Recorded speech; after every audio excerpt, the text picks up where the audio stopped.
Good evening and welcome to Slooh this evening. I'm Helen Avery and I'm going to be with you the next hour and we'll be talking about Auriga, the constellation Auriga, and looking at some of its finer points. So I hope you all had a beautiful weekend. I really enjoy being here on Sunday nights to talk constellation stories, and we've got a lot in store. Fortunately, the Canary Islands telescope is offline this evening due to weather, but we do have the Chile telescope is online, so you're welcome if you're over on the listening to me on the Slooh website to keep track of what some of our members are doing on the Chile telescope. And then at 9:30, we'll be looking at a couple of things that appear within Auriga. It's unfortunately between 9 and 9:30, nothing is visible on the Chile telescope, so we didn't book those as a sort of a rain alternative. Simply because nothing would have been seen. But 9:30, the gold dust cluster comes into view. That's in Auriga, and the flaming star nebula at 9:45 we'll be looking at. But as I say, you're welcome to just poke around the site and or just enjoy hearing some stories about Auriga, because that's what we are going to be talking about tonight. And there is a lot to talk about when it comes to Auriga. And I was kind of sort of interested myself because it's not a constellation I had ever heard of, and I guess that's because I called it like the hexagon or something, which is essentially the shape that Auriga is. It's like depending on which pictures you see, sometimes it's a hexagon, sometimes it was a pentagon, but I guess I just knew it as that and didn't think there was anything more interesting about it. But Auriga actually has a really rich history. But before we get going on all of that, I thought we would talk about how we locate Auriga in the sky at night. So I don't know if you're over on slooh.com, then on the live casts page, I'm just seeing that this is actually true. Before I tell you about it, on the live class page, we're in the space situation room. On the space situation room, you'll see, hopefully, yes, beneath the slate, so where it says Constellation Stories with Helen Avery, audio only, you'll see the Canary All Sky camera. And if you click on the All Sky, on the All Sky tab, fantastic, you will be able to see very clearly Orion's belt, those three well-known stars grouped together in a diagonal, sort of, I guess, sort of middle right, lower middle right. That's Orion's belt. And then what we've been talking about was following that line of Orion's belt up into Aldebaran. So sort of following that line till we reach that yellowish star in the and that is Aldebaran. You can sort of see it's in a V-shape. You can see it so clearly tonight. This is really lovely. It's such a shame that we're not going to be able to see a couple of the things in Auriga. So we follow that up, and you can see, sorry, as I was going to say, Aldebaran is this yellow star sort of following the line of those three stars up to the right. There's a sort of yellow whitish star, and it appears to be in a V, and that's the Hyades, and that's in Taurus. That's sort of like the head of the bull, I would say. And then from Aldebaran, we're going to sort of go, I want to say it's like 11 o'clock. We're going to make it 11 o'clock upwards, and don't remember this 11 o'clock when you're outside, because, you know, things look different depending on where you are. But where we are now, just so you can have a look, you follow that line up to 11 o'clock, you'll see a really bright star, and that is Capella. And that is in the constellation of Auriga. So we have that star, we have this star over, so have a star sort of, if you sort of follow that, sort of another 11 o'clock, a little dot, and then come back down, sort of left of that white star, you'll see a blue star. That's Auriga 2, and then sort of following that around in sort of like a hexagon shape, coming back down towards Aldebaran, you'll sort of see this outline of Auriga. And then over sort of the left, sort of you're coming down sort of 8 o'clock, you'll see those two stars together. That was what we talked about last week. Those are Gemini, that's Castor and Pollux. So hopefully we're learning this part of the sky together. We started with stories of Taurus and of course the Pleiades, and then we switched over to Gemini, and now we're looking here at Auriga. And one of the interesting things about Auriga is that it actually shares a star with Taurus. So if you sort of relocate where Aldebaran is, and then come off at like a 10 o'clock, I guess, you'll see a blue star, and that is one of, goes up in the horns, they are, of the bull. And that star is shared with Auriga. Fantastic. So, oh, look, and it's all getting a bit, looks like it's getting blurry, so perfect timing. So that is how we find Auriga when we're out in the night sky. And of course here at Slooh we always recommend that, although we love to use the telescopes to get close up, and it's certainly helpful in situations like this evening, where we can sort of do a deep dive into constellations, but we always recommend you go outside and find these things for yourself. So fantastic, now we know where we are. Great. Okay, so back to the story of Auriga. And as I mentioned, I personally just didn't think it was a particularly interesting constellation because, self-absorbed as I am, I just assumed if I'd never really sort of heard or talked about it, then it can't have been very interesting. But that's because I was calling it the hexagon and not Auriga. But it is really interesting, and it has such a strong history. In fact, it's sort of thought that it goes back, maybe 3,000 and more years. Auriga, I don't know how they know these things. I really don't. How they sort of determined that the origin of the constellation was 3,000 years ago, and not that maybe 10,000 years ago. Just we didn't know about it. We don't have those recordings. But anyway, it's supposed to be about 3,000 years ago. But I put a note out on our discussion board on Slooh just to see, whether other people felt fondly about Auriga, or were they like me? Were they kind of clueless about it? And what did they like about it? And got some really great replies. So I thought I would just start by reading those to you. So yeah, I sort of said, what is your favorite thing about the constellation Auriga? So Lewis wrote back, and he said he was just like, there were just too many things that were great about Auriga. Capella, which we're sadly not going to see this evening, but you can certainly see all, if the weather's good, you could do a mission to this week. There are a couple of missions set up for Capella this week as well, if you just wanted to piggyback on those. And he likes those 3 Messier clusters. We're going to be looking at one of those, the gold dust cluster, later. He loves the Flaming Star Nebula. Recommends getting some good shots with that with Canary 1. And again, we'll have a look at that see what we can make of it through the Chile telescope later on. And he has this really lovely story that he shares about the importance of Auriga to really Capella, in the sort of story of he and his wife. So he says, I always point the star out to my wife. We walk about 3 miles every night, remembering how seeing its rise in the first fall after we met was encouraging, while I was patiently waiting for her to reciprocate the feelings I was having for her. So I love that. Just think of Lewis and his wife walking under the stars at night and pointing to Capella as being sort of at the beginning of their relationship together.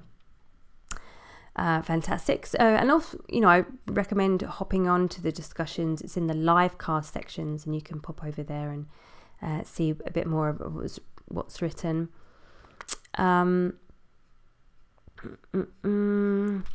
Emmanuel said that for him, Auriga was very special because it was the beginning of many journeys. One, it was the first constellation he ever photographed with his DSLR, so very memorable. And then he had several other memories of the first time he submitted photometric measures to the AAVSO for the Epsilon Aurigae eclipse campaign in 2011. Amazing. We'll talk a bit about that later. And the first time he discovered a new object in the sky with and then a long line of letters, a new Had's variable star. This is all Greek to me. But fantastic. And he says they were all starting points of astronomical journeys that just didn't stop, and it all began with Auriga. So that's lovely.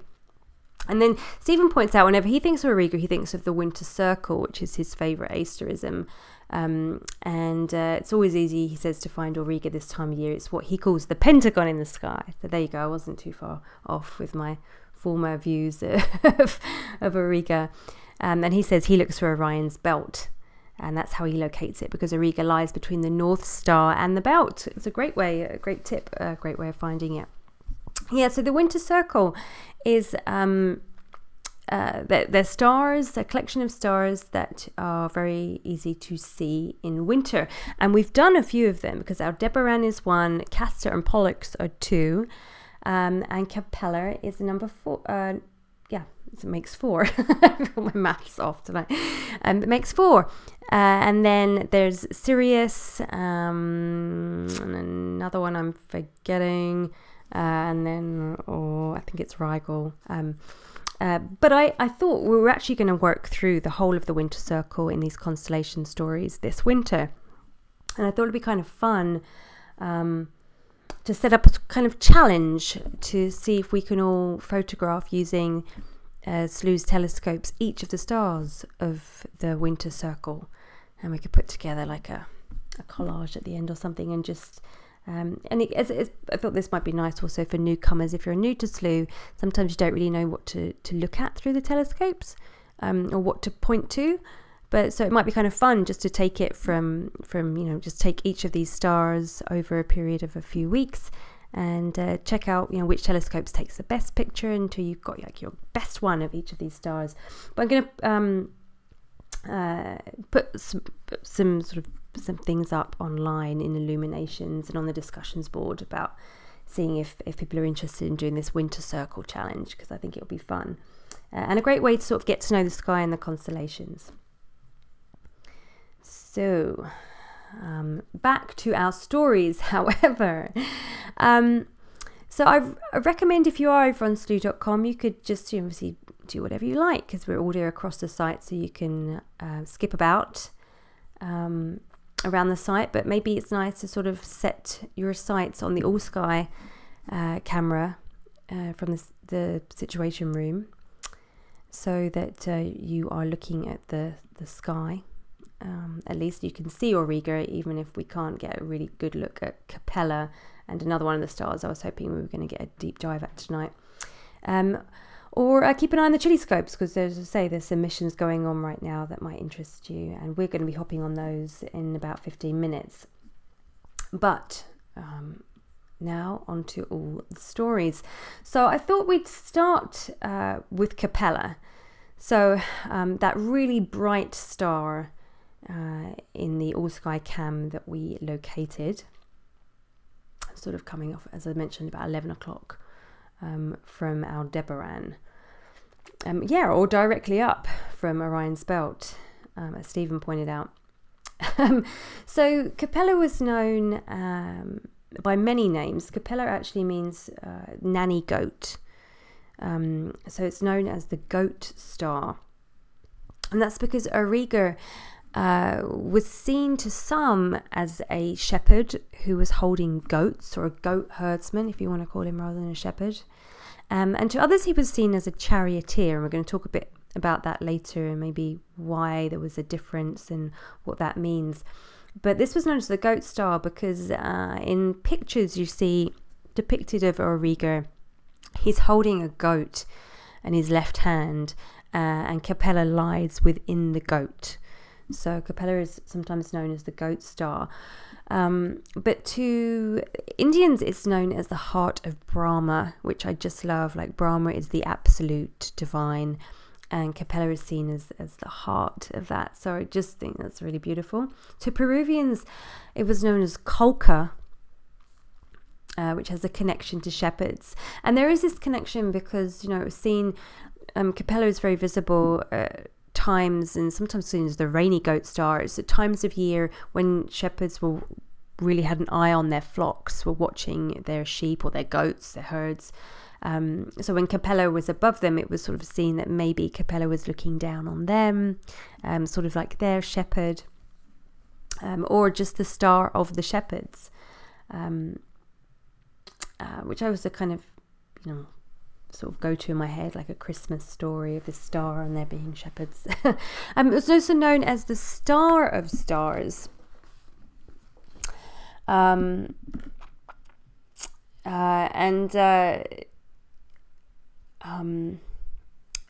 that's because I just wanted to read something from William Olcott here about this particular Star of Stars. So he says that probably the oldest allusion to Capella is that which was found on an ancient tablet in Akkadian, which has been translated as follows: "When on the first day of the month, Nisan, the star of stars, and the moon are parallel, that year is normal.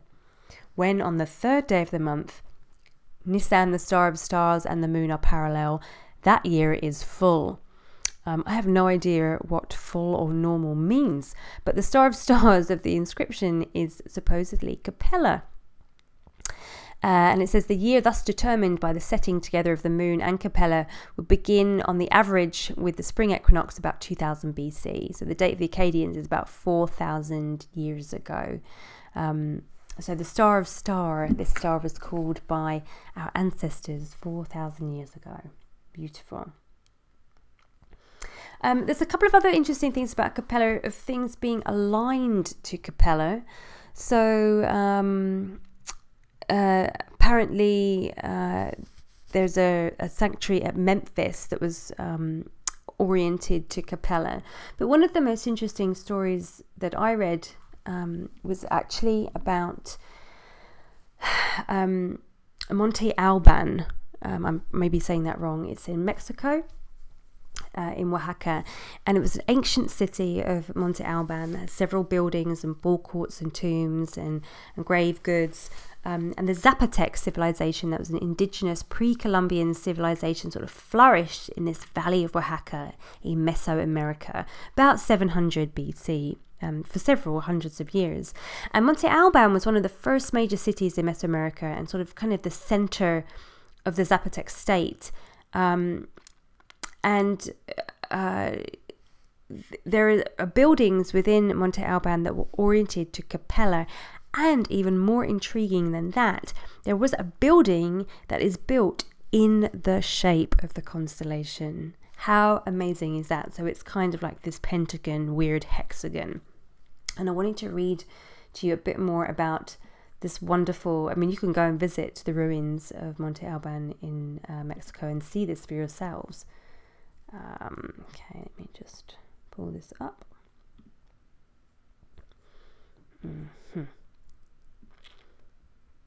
Yeah, so it says this alignment of this is this building J, because they don't really know. Well, they think they know what it is, and the clues will be sort of in the story.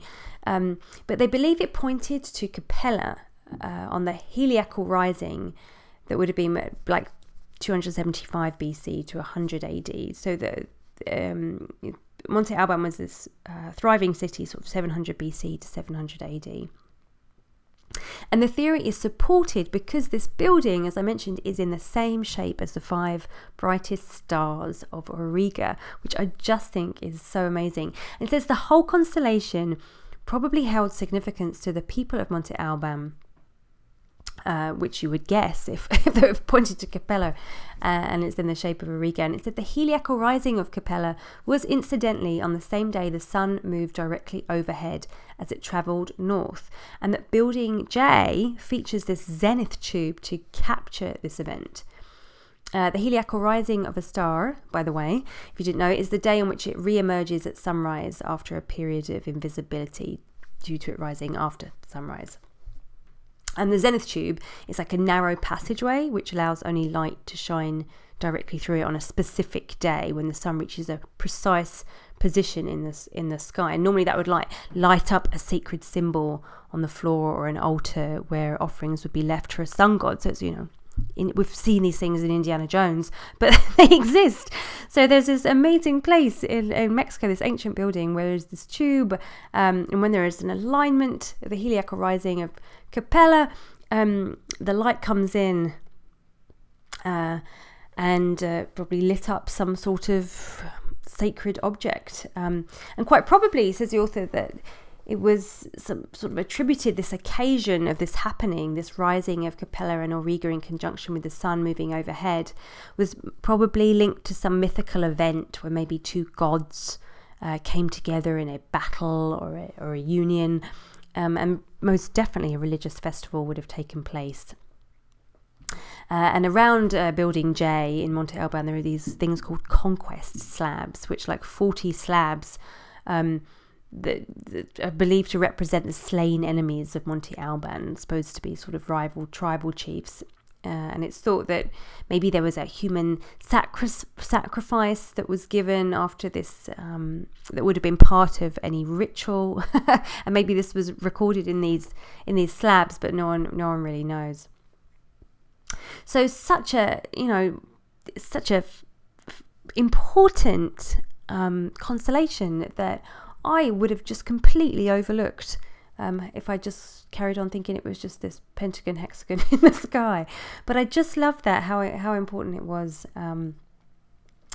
And other places where we know,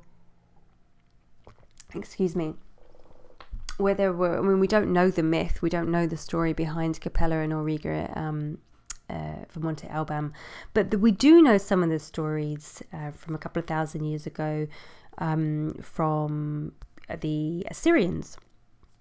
So it's, for the Assyrians, it's believed that Auriga was seen as the shepherd with goats.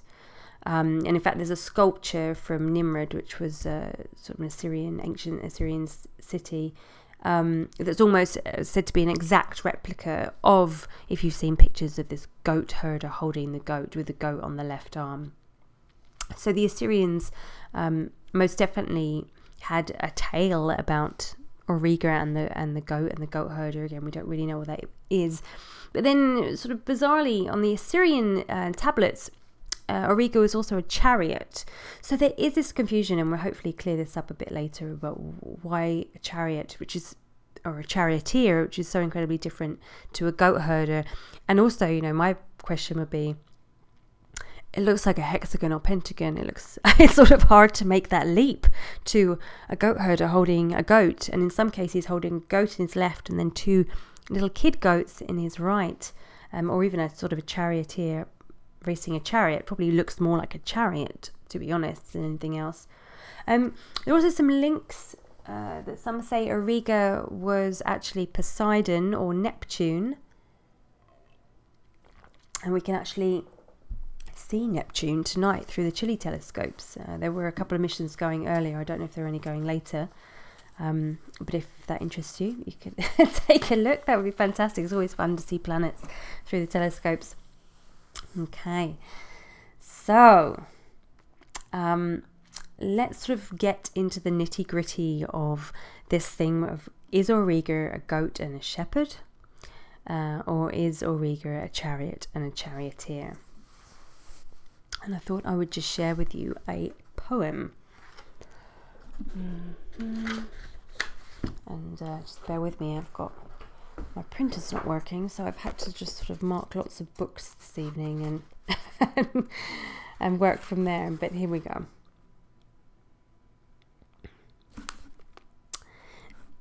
But if it be thy wish to mark the charioteer and his stars, and if the fame has come to thee of the goat herself and the kids who often on the darkening deep have seen men storm-tossed, thou wilt find him in all his might, leaning forward at the left hand of the twins.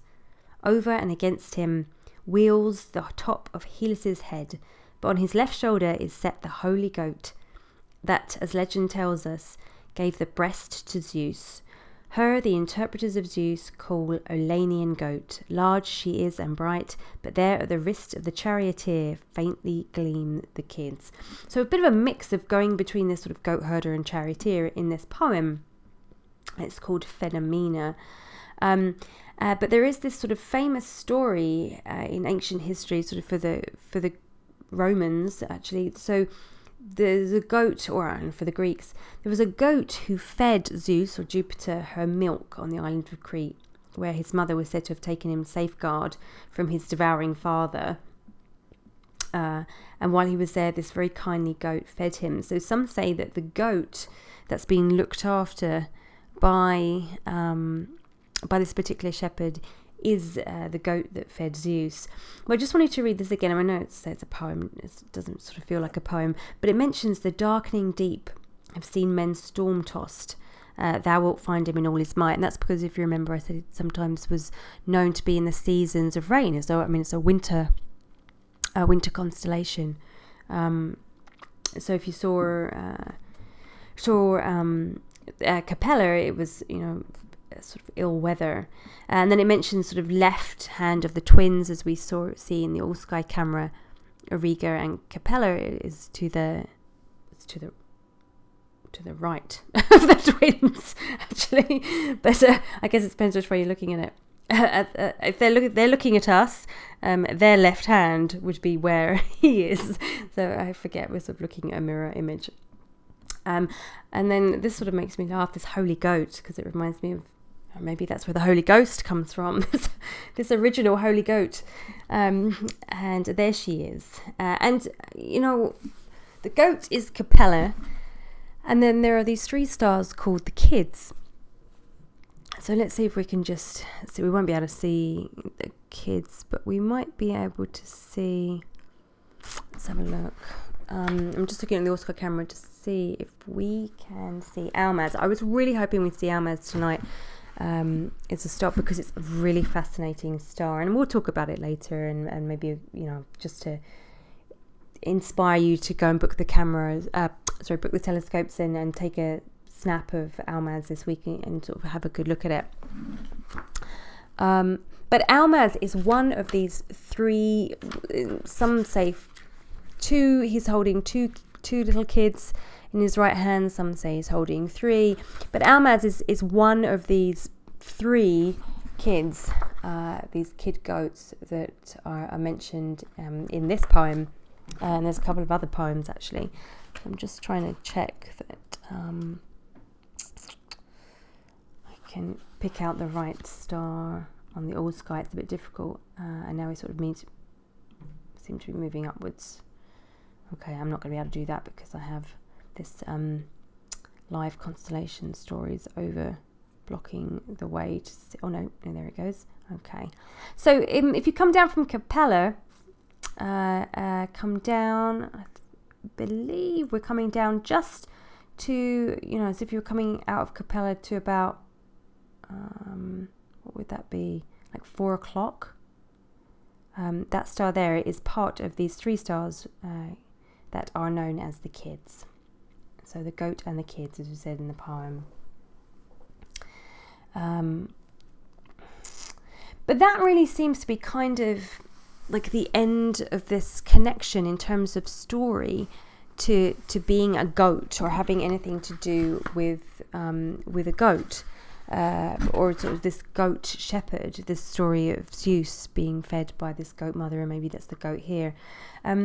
Later on we see some myths that start to talk about how Auriga as the shepherd sort of became important for the Christians, as sort of seen as the good shepherd.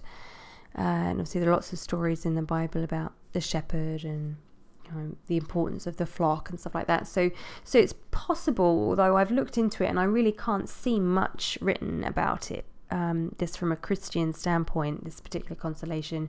But there is a leap to be made there about maybe this sort of feeling of the shepherd existing in this constellation. But it's probably more likely, I would think, that this was, as we mentioned earlier, a constellation that shepherds saw when they were out watching their sheep, and so it just became associated with shepherds.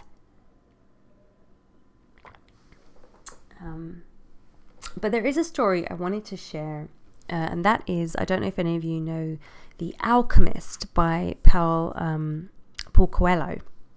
Is it Paulo Coelho or Paul Coelho? I'm sort of blanking.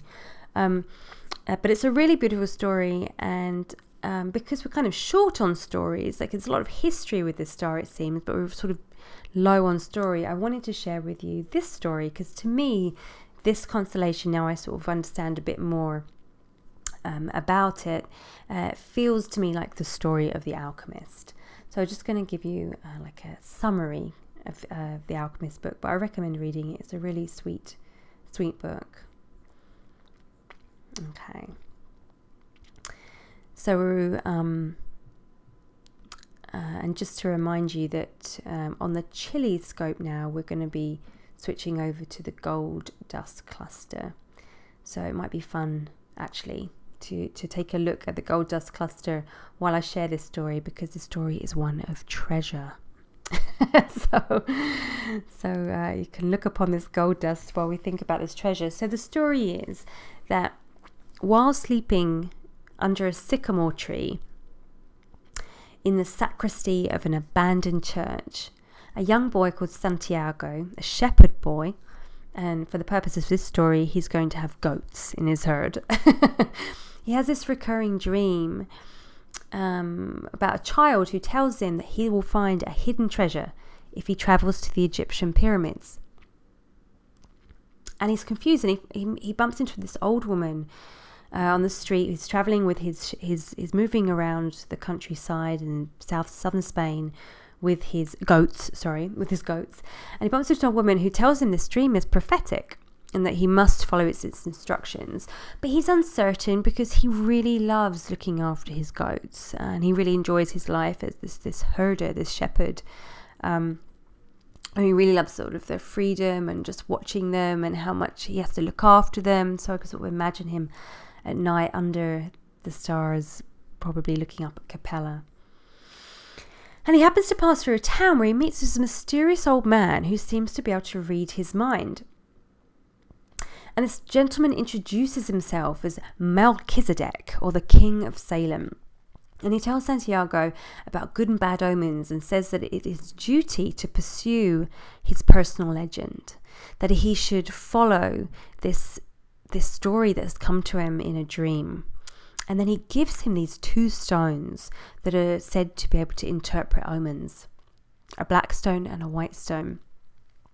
And Santiago is sort of wavering. He doesn't know what to do. He feels like the call to adventure, the call to the wild, like the hero's journey. He feels that inside him, but he feels very safe and he deeply loves his goats. But he sells them for a good sum because he's looked after them well, and he buys a ticket to Tangier in North Africa, to which he travels by boat. But shortly after he arrives, he's set upon by a thief. He's sort of a bit green and naive, Santiago, when he arrives there. And this thief steals all of Santiago's money. So he doesn't know what to do. His skill is looking after goats. He doesn't know what to do, and he doesn't know how he's going to get enough money to ever return home. But he finds work in a shop of a crystal merchant, where Santiago has a bit of a gift for making improvements around the shop that ends up making a lot of money for the crystal merchant. Like, he puts out signs, he says he introduces like a cafe element to this shop, and after 11 months of working in the shop, Santiago doesn't know what to do. Should he just return to Andalusia like a very rich man and buy back his goats, or buy some more goats, or should he go in, and there's this nudging in him that there is this treasure in Egypt, and he had this dream, and he has these stones in his pocket. There's like a magic calling to him. So should he cross the vast Sahara to the pyramids of Egypt to find this hidden treasure?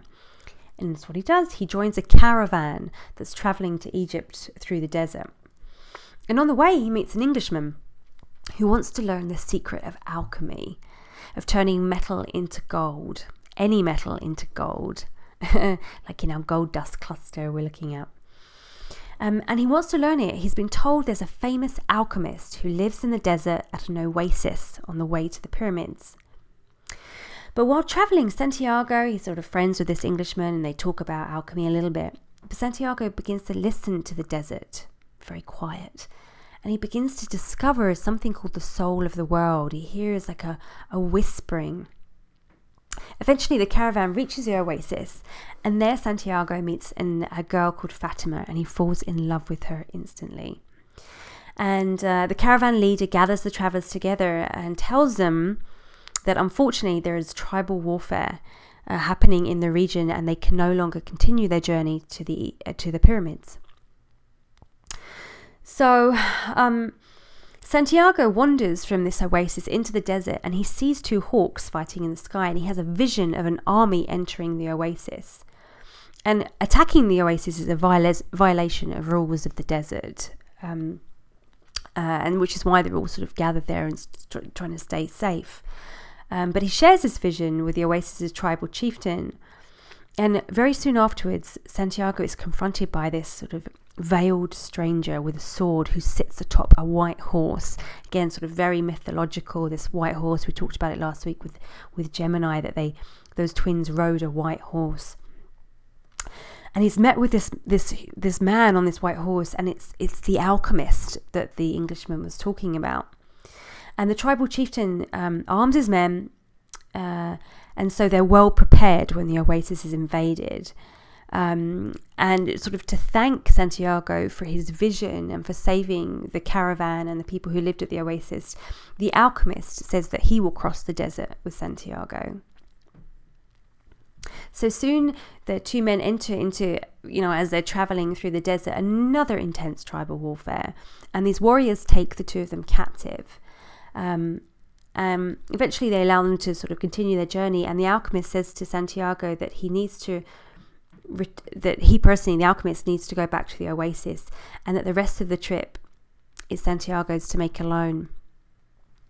So Santiago makes this journey alone, and he really misses Fatima. He was in love with her. He didn't even know if he should leave the oasis. It's a very difficult journey, but eventually he arrives at the Egyptian pyramids, and he begins to dig and dig and dig and dig for his treasure, and he finds nothing. And he's distraught. He's come all this way. He's lost his goats. He left the love of his life, Fatima. And he's come on this sort of so-called hero's journey, this personal mission, this calling of his soul. And here he is, and there is no treasure to be found. And so he's kind of just distraught at this point, and forgets all of the wonderful things that have happened to him on the way. Like he can hear the soul of the desert. And sort of the wonderful magical things that have happened to him, and he's learned from an alchemist.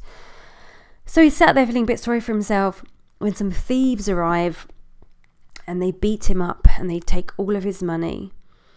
And he's lying there, and they sort of like, "Oh, you're so foolish. What's the matter with you, you stupid boy?" And he says, I had a dream.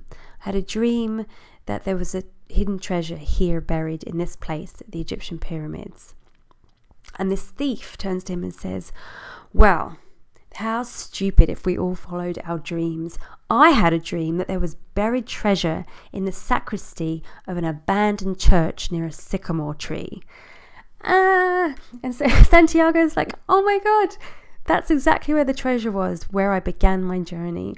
So he goes back to the oasis, he gets Fatima, he returns with her to Andalusia, goes back to the church where he had the dream of the treasure near the pyramids. He digs where he slept under the sycamore tree, and there it is, a huge pot of gold. I love this story, and for me it just sort of speaks to me of Auriga. So we're here right now. If you're looking through the Chile telescope with us on Slooh.com, we're looking at the gold dust cluster, which is just perfect for this story. This is the treasure of Santiago in The Alchemist, the treasure that he finds back under the sycamore tree. And I just wanted to give you some details, some sort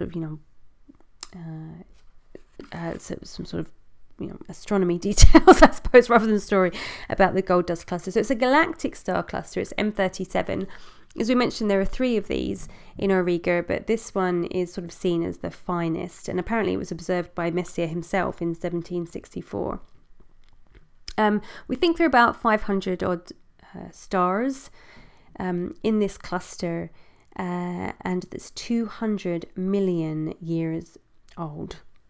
So really, really old treasure in the sky, about 4,600 light years away is this beautiful, beautiful gold dust cluster. And I wanted to just read you something from Burnham. You know how we love Burnham, Slooh. But there have been some very sort of beautiful poetical things said about this particular gold dust cluster, so I just wanted to read them. A diamond sunburst is what they're described as by a person called C.E. Barnes, which is perfect because Almaz, the star we didn't get to see this evening, Almaz means diamond, and although this isn't Almaz, Almaz is very nearby, so it's sort of beautiful that this really is like just full of treasures, this beautiful constellation with Almaz the diamond and then the gold star cluster. Just wonderful. Okay, another description here is T.W. Webb says, even in small instruments it is extremely beautiful and one of the finest of its class. The Earl of Ross commented on the wonderful loops and curved lines of the stars. So I don't know if you're able to see them. There are some curved lines in there that are pretty stunning. So that's kind of the story of, or my interpretation of Auriga, with Auriga being this goat herder. So for me, he's a goat herder that goes off in search of treasure and comes back to where he began, buys his goats back with his money, and lives happily ever after with Fatima in the sky. But as I mentioned, there is a whole other side to Auriga that revolves around chariots. Interesting, the sky is kind of full of chariots. There's a lot of, in China, Capella and the four of the other brightest stars of Auriga were known as the 5 chariots, actually, which is interesting. And some say that, in Arabic, the name for Capella was actually the driver, which I think could be interpreted as driving sheep, personally, but some said it was driving a chariot. There's also the connection with Phaeton, as we've been talking about this week. Phaeton being this beautiful story, and I won't go into it again because we've told it a few times this week around the Geminids. But 3200 Phaeton being the source of the Geminids meteor shower, the asteroid. But Phaeton was the chariot that held. Phaeton drove the chariot that held the sun across the sky, but let go of the reins of the horses, and it went wild, and the earth ended up going into flames, and Phaeton died. And he was put in the sky, and some say he was put there as Auriga. So it's possible that Auriga is Phaeton. Again, it's a little bit of a leap. And then there are a couple of other really fun stories about how it became the charioteer. So I thought I would read those to you this evening. I'll read the weirdest one first. It's kind of an odd story. So there's a story that this chariot and the charioteer is Erichthonius. That's how I'm going to say it. And Erichthonius's father was lame, and Hera, Hephaestus' mother, had thrown him off of Olympus because he was such a weakling child. And on another occasion, he was thrown off Olympus by his father's Zeus for siding with Hera in an argument. But this fall caused his lameness, and it was said that Erichthonius had inherited his father's lameness. And so in order to get about his business with greater ease, he invented this chariot. And Zeus, pleased with a chariot being invented, put him in the stars. There's actually another story that says that, and it's a bit sordid, so I'm not going to tell it tonight, but you can find it online. But Erichthonius had a deformed foot, and the reason he had a deformed foot is a bit weird. So I won't go into, as I say, I won't go into why. But if your curiosity is spiked, you could Google it. And he's ashamed of this deformed foot, and he can't really get around. So what he decides to do is he doesn't want to walk around with this deformed foot. Bizarre story from the Greeks. He doesn't want to walk around with this deformed foot, so he builds himself a chariot so he can get around town and hide his foot. That's another story of Erichthonius as the inventor of the chariot. So I guess he might have been the first inventor put in the sky as a constellation. But this story is a sort of a sweeter one, kind of, in a sweet way that the Greeks always managed to make into a tragedy in the end. So Myrtilos is the charioteer of the king of Elis, and this king has a beautiful daughter, Hippodamia. And many men in the land wanted to marry Hippodamia, but the king didn't want her to marry because an oracle had predicted that his son-in-law would kill him. This happens quite a lot in Greek myth. these predictions of sons or son-in-laws causing death. So in order to make his refusal to give his daughter in marriage seem reasonable, he didn't want to just refuse the suitors outright. Instead, he required them to compete against him in a chariot race. I'm just pausing now because I think as we're turning the time for 9:45, the flaming star nebula is going to be coming through on the chilescope. So just wanted to point that out. So the king of the beautiful daughters is sort of competing against people in a chariot race, and the king owns beautiful horses, and Myrtilos is his charioteer, and he keeps his horses in first-class condition. And so it was kind of certain that the king would always win, and the loser would be put to death, and so the king would never die, and his daughter would never marry. But one day, Pelops, this hero who claims to be of divine parentage, visits, and Hippodamia falls in love with him, and she schemes, as only a woman in love can scheme, to save her lover from certain death. So she knows that Myrtilos, the charioteer, secretly loves her, but being a mere charioteer, he would never have dared to say it. So needing his support, Hippodamia cleverly pretends that she might fancy Myrtilos herself, just sort of get Myrtilos on her side, and she promises him that she will she makes him promise that he's going to remove the wheel pegs from her father's chariot just before the race with this Pelops guy that she's in love with. And he does it because Myrtilos is in love with her. And so the king, unfortunately, when his chariot collapsed at the beginning of the contest, is instantly killed. And Hippodamia doesn't care because now she's free to marry this man, Pelops. And poor Myrtilos has kind of served his purpose. And of course, Hippodamia no longer needs him. So when poor Myrtilos persists in his efforts to love Hippodamia, saying, remember that night? Pelops pushes him from a rock into the sea. And then Pelops becomes the master of Olympia and ruler of Arcadia, and he spreads his power so widely over the peninsula that the peninsula comes to be called the Peloponnesus, which means the island of Pelops. So not a happy story either, but one with a chariot in it, and obviously the idea would be that Myrtilos is put in the sky with the chariot. So is our charioteer this scorned lover Myrtilos, who was very noble but ultimately caused the death of his master? So a confusing story. So let's just pause here as we take a look at the Flaming Star Nebula. Now, I haven't managed to get a look at this week because every time I've booked telescopes, it's been cloudy. So I'm not as familiar with this as I should be. So I'm just going to kind of read you what I've written down. So this is an emission reflection nebula, I gather.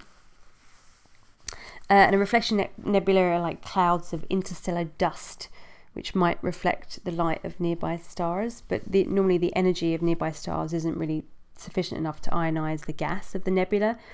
And so it's sort of like this ghostly reflection, but this is also sort of part emission nebula as well. So, and hopefully it will come through and we'll get a better look at it in a moment. So it's believed the central star, and I'm going to assume that's the brightest star that we can see, can be traced back to Orion's belt. And it's lit by this star, as I say, that is, I'm thinking it's Auriga. It's AE, like the Greek letters AE put together, Auriga, and it's a runaway star, as I say, because it can be traced back to the area of Orion's belt. And this nebula is 5 light years across, which is phenomenal. It's about 1,500 light years away. So just some pointers on the Flaming Star Nebula, but of course you can book the telescopes this week and have a closer look. I think I was booking it through Canary 2 and 3, I'd hoped, but so if you wanted a different view to this one, you could try those. The Flaming Star Nebula, I love it.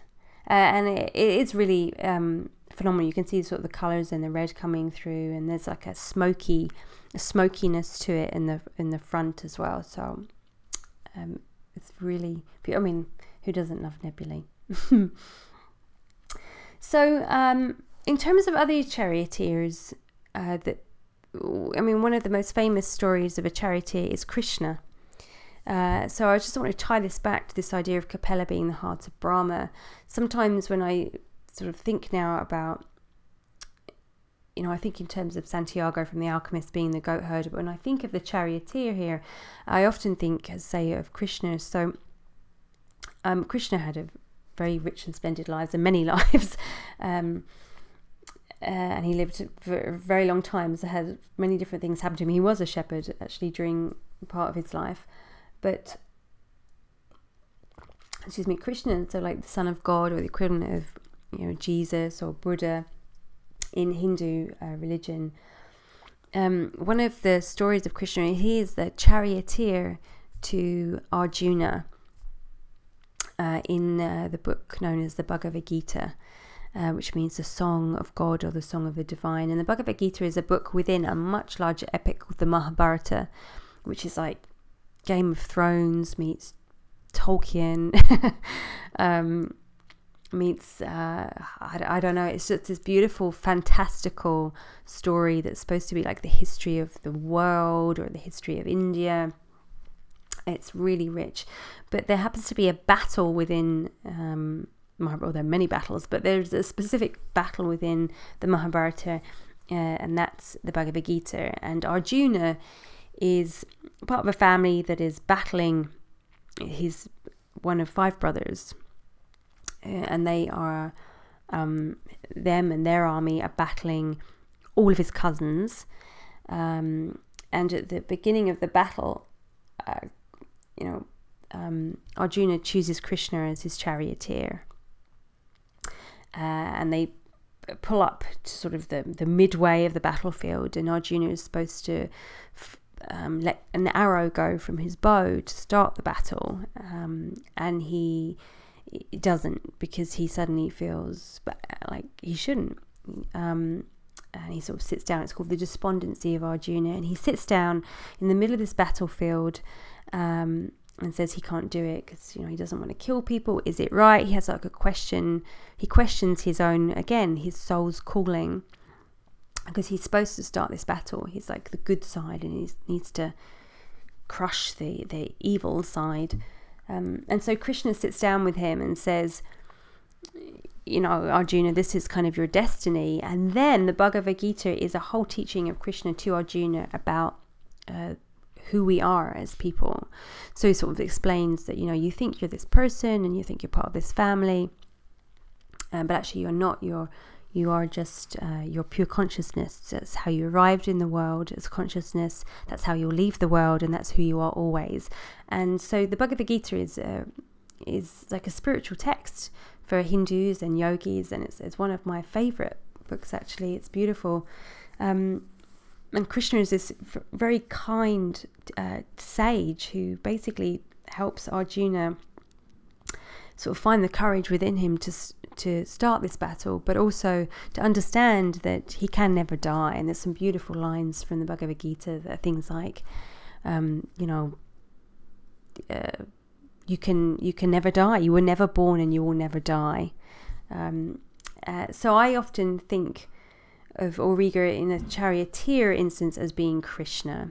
And then, you know, some people have made a leap to say that Krishna and Christ are the same, and Christ might have been sort of representative of the shepherd and Krishna was the charioteer. But I think that's a bit of a leap, as I say. But there is a possible connection. So I just want to wrap this all up for this evening. And there is a possible connection about why we see both goat herder and charioteer, and that is because apparently from some of the things I was reading, charioteers, like our poor old Greek Myrtilos, charioteers also looked after the livestock, because the chariots were kept in the royal stalls with the horses, and kept in with the horses were the goats, cows, etc. So that could be why the charioteer and the goat herder are actually one and the same person. While I've sort of tried to split them out tonight as being two different myths entirely, it's possible that they're one and the same. And there is one representation of Auriga as a man with a whip in one hand and holding a goat in the other. So that would imply that he is both leading the chariot and also looking after the goat. So maybe it's not an either or, it's an and in this case. So that's about it from me this evening on Auriga. I hope you've fallen in love with this constellation the way I have. As I say, to me it was just like the pentagon hexagon, and now it's something so much richer, more beautiful. I'm sad we didn't get to take a deeper look at Almaz this evening, so I really am going to recommend, I think it's on Slooh Recommends, but I'm going to recommend checking that out, because Almaz, which I said means diamond, is a really unusual eclipsing binary system, and you know, it's just full of mystery. Over the years, people really haven't understood what it is, because it eclipses, and they couldn't understand what was eclipsing it. You know, was it something with a black hole at one point, people thought, and it seems like this other star, and that is the binary star with it, is thought to be sort of surrounded in like this really sort of dusty disk. That seems to sort of give it this, because it doesn't always eclipse fully, it's almost like a faint eclipse. So really, really interesting star, and I'm sorry we missed that this evening. I like to call it sort of the diamond in the rough, if you get it. That's a bit lame, but and there's sort of a mention back earlier, there've been a lot of studies and grants put up to study this particular star, because it is so fascinating.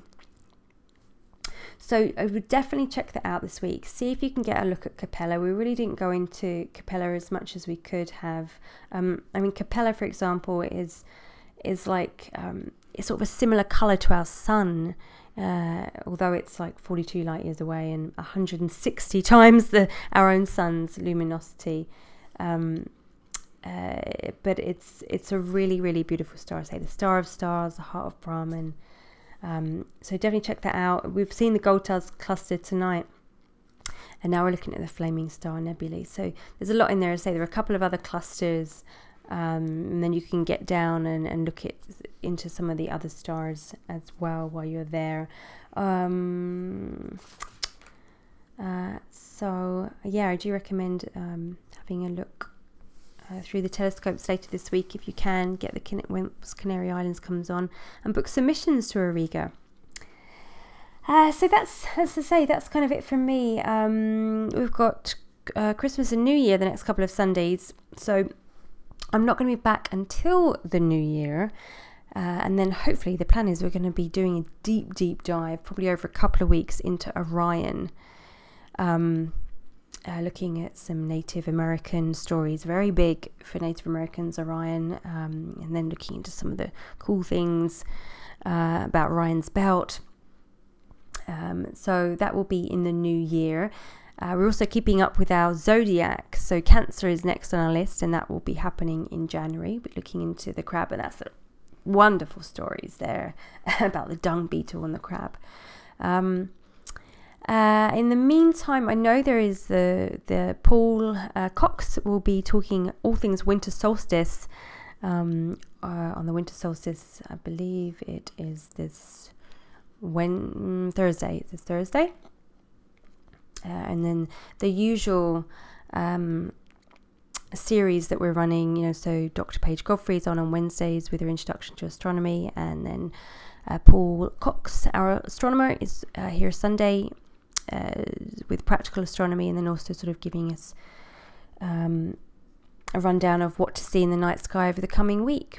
As I say, so keep an eye out for Auriga, keep an eye out for Capella. Remember to take those pictures for get started on our winter circle. It's really such a pleasure to be here sharing these stories with you and looking through the telescopes together, and hope you get to go out and have some clear skies and have beautiful holidays, and I'm looking forward to being back in the new year with you. So that's it from me. I hope you have a beautiful evening.